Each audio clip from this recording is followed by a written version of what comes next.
만약에 였다면은 구급일지 플러스 심혈관 환자 응급처치를 작성을 해줘야 하는데요. 주증상이 만약에 흉통이나 호흡곤란, 심기항진, 실신, 기타 심혈관계 의증을 일어나는 증상이 있었다면은 작성을 해야 하고요. 심혈관계 증상 그리고 환자 정보에 대해서 작성을 하여야 하고요. 만약에 흉통이 있었다면 흉통의 양상의 위치, 강도, 악화 요인 등에 대해서 그리고 통증 양상, 바자통, 오피큐어레스티로 다 작성을 하도록 되어 있습니다. 그러니까 여러분들이 이거를 작성해야 된다면은 당연히 머릿속에 이게 있어야겠죠. 이미 환자가 다 지나가 버리면은 물어볼 수가 없으니까요. 환자가 인계를 다 끝내놓고 저걸로 확인할 수는 없으니까요. 당연히 구급차 안에서 하든지 아니면은 뭐 못한다면은 보호자를 대상으로 하든지 여러분들이 이런 것들을 하여야 한다는 것 기억해서, 그리고 병원 전 추정 진단으로는 그래서 뭐였는지, ACS였는지, 뭐 저기 페일러였는지, 아리스미였는지를 등을 여러분들이 확인하고 이런 것들을 하여야 합니다. 그리고 약물 복용력이 있었는지 이런 거, 만약에 이런 거를 드셨었는지 이런 거에 대해서도 다 이렇게 컨트라 인디케이션을 막기 위해서는 이런 것도 체크하고 있습니다. 그래서 니트글로렌스는 만약에 투여했다면 이런 부분에 대해서도 투여한 시간, 투여 전후에 대해서 BP나 저기 통증 점수 등을 반드시 체크하도록 기록지가 만들어져 있습니다. 어떻게 보면 여러분들이 까먹을 수 있을 만한 부분들도 모두 기록지를 보면 알 수도 있는 부분도 있습니다. 그 아래로 내려오면요.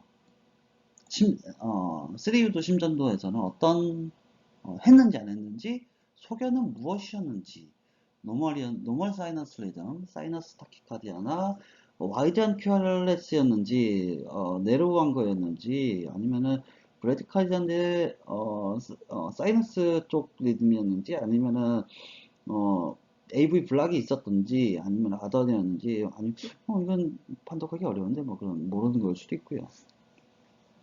당연히 모르면 아니겠죠. 12홀드 심전도를 촬영을 하였는지 혹은 12홀드 심전도 소견은 어땠는지에 대해서 ST 분절 상승이 있었다면 어디에서 있었는지 이렇게 다 체크하도록 되어 있습니다. 그래서 응급 재관료에 대해서 적응증이 되는지 안 되는지에 대해서도 확인을 하게 돼 있고요. 우리 저기 뭐죠? ACS 공부하다 보면은 ACS 환자에서 이런 것들 저희 로스앤젤레스 점수나 보면은 그건 스트로크군요. 죄송합니다. 그거를 다 확인하게 돼 있죠. 예. 그래서 이 점수 몇 점 이상이면은 뭐 몇 점이다. 그래서 이게 위험도 평가가 있으니 뭐 더 가까운 병원이 아니라 치료 가능한 병원으로 갈 것인지 가까운 병원으로 갈 것인지, 만약에 그러면 비슷한 거리에 있다면 심혈관 센터가 있는 곳으로 갈 것인지 아닌 갈 것인지에 대해서 여러분들이 이 평가제를 통해서도 결정을 내릴 수가 있겠습니다. 어, 이건 심혈관계 증상이었고요. 이번엔 뇌혈관계 증상이 있었다면은 또 이런 걸 해야 됩니다. 주호소에서 뭐 얼굴마비, 의식장애, 구음장애, 어지러움, 팔마비, 뭐 다리마비, 두통경련, 실신 등 뭐 다리마비나 다리 위약, 위크니스가 있었던지, 그리고 동반 증상으로 뭐가 있었는지, 그리고 발병 정황, 그리고 발병 시간, 그리고 마지막으로 정상 상태, 최초로 이상 소견을 시작한 시간, 그리고 표준 뇌졸중 척도, 아까 이게 에리크거죠. 그래서 예 아니요 예 아니요 해가지고 체크하도록 되어 있고, 병원 전 이거는 패스트로 하는 거고, 이전에 과거력이 있었는지 없었는지에 대해서 하도록 하게 되어 있습니다.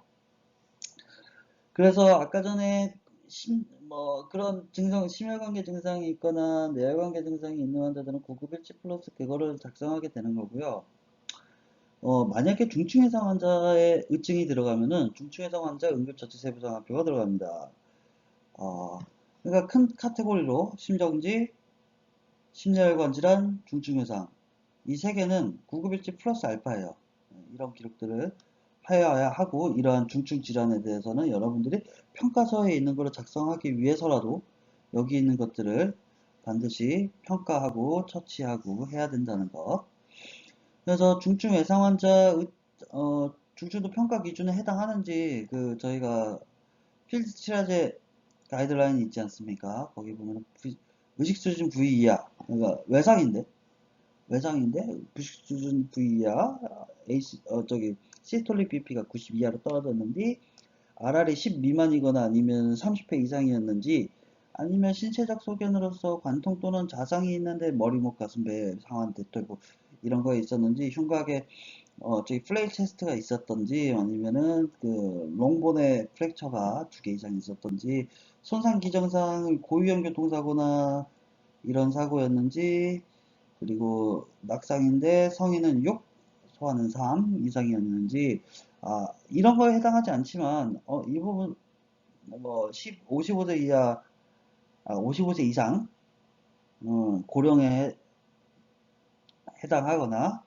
그런 경우에 구급대원의 판단에 의해서도 중증외상, 평가를 내릴 수 있습니다. 그래서 중증외상 판정 기준으로는, 예, 아니요, 이런 식으로 내릴 수가 있고요. 뭐, 의심됨으로 내려갈 수가 있고요. 그리고 발생 시간이나 처치 시작 시간, 그리고 만약에 환자 수가 여러 명이 경우는 환자 수, 그리고 그 중에서 이송 환자 수를 적게 되어 있고, 외상 목격된 경우, 목격되지 않은 경우, 그리고 의도성에 대해서 한번 확인을 해볼 필요가 있겠습니다. 아까 전에 앞에 얘기했던 범죄 의심이나 이런 부분들도 확인을 해야 되기 때문에, 의도성에 대해서도 정말로 그냥 사고로 되는지 아니면 자해자살인지 의심이 되는지 이런 부분을 확인해서 체크하도록 되어 있고, 손상 기전은 다음 중 무엇인지 라고 하도록 되어 있고요. 그리고 이제는 또 이제 환자 평가 항목, 그리고 이 아래는 환자 처치 항목에 대해서 있습니다. 심정지나 호흡정지 상황은 아니었는지, 명백한 사망이었는지, 혹시 음주나 약물을 한 건 아닌가요? GCS 상태는 어때요? 현장 도착 당시에, 그리고 병원 도착 당시에 GCS, 여러분들 까먹지 말라고 GCS를 여기로 이렇게 참고하라는 부분, 이런 것도 나와 있어요. 그리고 그, 주로 외상 부위가 어디였는지 여러 개 선택 가능하고요. 발생 장소는 어디였는지 작성하도록 되어 있습니다. 네. 그리고 다음 장을 보시면은 기도 확보에서 기도 확보는 필요했는지 안 했는지, 필요했다면은 어떤 상황이어서 필요했는지, 필요한 경우에서 뭐 심정지였는지, 의식저하였는지, 상하 골절이나 기관이나 후두 쪽이나 기도 폐쇄 이런 게 있었는지, 수행했는지 안 했는지, 수행하지 않았다면 뭐 소생술 유보나 환자 거부나 그런 게 있었던지, 전문 기도해 주술과 기본 유도 주술은 뭘 했는지, 했다면은 어떤 것이었는지에 대해서 성공 실패 유무까지 적도록 되어 있고요. A, 여기는 A 플러스, 여기 C 스파인, 그리고 B, 그리고 C, 그리고 D, 이렇게 보시면 될 것 같습니다. D, E. 우리가 외상환자 평가를 A, B, C, D, E로 할 때 보통 에어웨이 확인과 함께 서비컬 이모빌라이제이션을 함께 고려하기도 하죠. 그리고 호흡 보조, B, 브리딩 했는지 안 했는지, 했다면 뭘 했는지, 산소를 드는지, 프레셔를 하는 건지, 그리고 순환 보조를 했다면 어떻게 했는지, 그리고 이제 디서빌리티나 아니면 익스포저를 한 다음에 어떤 외부 출혈이나 이런 거 골반골 의심이 된다면 뭔가를 해야겠죠. 그래서 그거에 대한 내용들이 되어 있고, 그 다음에 마지막에 여기서 이제 ABCDE 평가에 대하고 그거에 대해서 교정을 했다면은 이송 결정을 내려야겠죠. 그래서 이송 결정을 내릴 때 어떤 병원을 갈 것인지 사전에 연락 주면 당연히 좋겠고, 헬기가 필요하다면 헬기 요청해서 가는다 라고 생각을 하면 되겠고, 우리가 실제로 환자를 처음부터 끝까지 보는 그 순서와 크게 다르지 않다라고 보시면 될 것 같습니다. 네, 병원 내 의무 기록들에 대해서 이어서 얘기해 보도록 하겠습니다. 이 병원 내 기록지는 워낙 종류도 다양하고 해서 제가 좀, 한 케이스를 가지고 좀 얘기를 드리려고 합니다. 이 케이스는 아까 전에 여러분들이 보셨던 그 구급일지 케이스고요. 제가 간단하게 썸머리를 해드리자면은 35세 남성이었고요. 2020년 4월 1일경에 그 경차 운전자 교통사고로 내원하셨고요. 119 구급대원 진술상 도로주행 중 단독사고였습니다. 내원 당시에는 버블 리스폰스가 였고요. GCS는 445로 13점, 바이탈은 88에 57, 90에 24, 35.1, 85로 케이타스 레벨은 1으로 분류되었고 외상팀 콜되었습니다. 내원 후에 헤모페리토리움 진단 하에 이머전시 OP 해가지고 스플레노토미 하고 테이프 피킹 하고 TICU, 트라우마 ICU로 입시를 하였고요. 이후 4월 11일 후에는 상태가 호전되어서 워드로 전실되었고 4월 28일쯤에는 재활치료 시작되고 재활의학과로 전원되었고요. 전원 이후에는 안정적이어서 한 5월 9일쯤에 퇴원하시고 그 OPD 팔로업을 하였습니다. 이후에 잘 일상생활로 복귀하셨고요. 혹시라도 저기 의학용어 때문에 곤란해 하시는 분이 있을까봐 설명을 드리자면은 특이가 어력 없는 35세 메일 버벌 리스판스, AV 퓨중, V, 언어 반응에, 언어 자극에 반응을 하셨고요. GCS는 445가 EVM 순서대로 하면 됩니다. EV가 개한 반응, 저기 언어 반응, 그리고 모터 운동 반응 이거고요. 총 15점 만점 중에서 13점이었고 바이탈 사인은 여기 시스톨릭, 다이어스톨릭, 그리고 PR, RR, 체온, 그리고 SPO2. 케이타스 레벨은 그 병원에서 응급실에서 사용하는 응급실 중증도 분류 등급이고요. 총 5개가 있습니다. 1부터 5가 있고요. 1이 가장 심각한 것을 얘기합니다. 네온의 헤모페리토니움, 그러니까 혈복강, 그 배 안에 어떠한 장기 손상으로 인해서 배 안에 그 출혈이 계속되고 그 복강 안에 혈액이 차고 있는 상태가 진단이 되었고요. 응급으로 오퍼레이션 수술을 하였고 스플레노토미, 스플린 그 비장을 어, 보통 액토미 하면은 그 제거하는 수술을 하셨고요. 그리고 테이프 페이킹, 그러니까 출혈이 있는 부분에다가 그 테이프로 붙여가지고 그 출혈을 압박해가지고 막았어요. 그리고 트라우마 인텐시브 케어 유닛 외상 중환자실로 입실 하였습니다. 4월 11일쯤에 상태가 호전되어서 워드 일반 병실, ICU가 아닌 일반 병실로 전실이 되었고요. 이후에는 재활치료하였고 재활의학과로 여기는 원래 그 외상센터 소속에 돼 있는 일반외과에 계시다가 저기 이제는 저기 좀 괜찮아지시고 일반 병실 가셔서 괜찮아지시니까 재활의학과에서 죄송합니다. 저기 재활의학과에서 이제 주 진료과가 돼서 진료를 보게 된 거고요. 이후에 증상이 호전되고 안정적이어서 퇴원하셨고 OPD 팔로우업 하기로 하셨습니다. 아웃 페이션트 디파트먼트 그리고 팔로우업은 그 계속 여기 팔로미 하듯이 쫓아간다는 거죠. OPD 아웃 페이션트 디파트먼트 외래로 계속 추적 관찰 하기로 하였습니다. 라고 보시면 되겠습니다. 여러분들 꼭 시술 나가기 전에 그 의학용어는 좀 충분히 익숙해지셨으면은 한 번쯤 다시 보고 가면은 좋을 것 같고요. 가면 무조건 익숙해집니다. 다 이 말로 쓰기 때문에 의학용어로 익숙해지니까요. 너무 겁먹지는 마시되 한 번쯤은 이전에 봤던 의학용어를 되새기는 시간을 한 번쯤 있었으면 좋겠어요. 어떤 병원은 의학용어 실습생이 오면은 의학용어 시험을 보는데 시험을 통과를 못하면은 실습을 안 시키는 병원도 있거든요.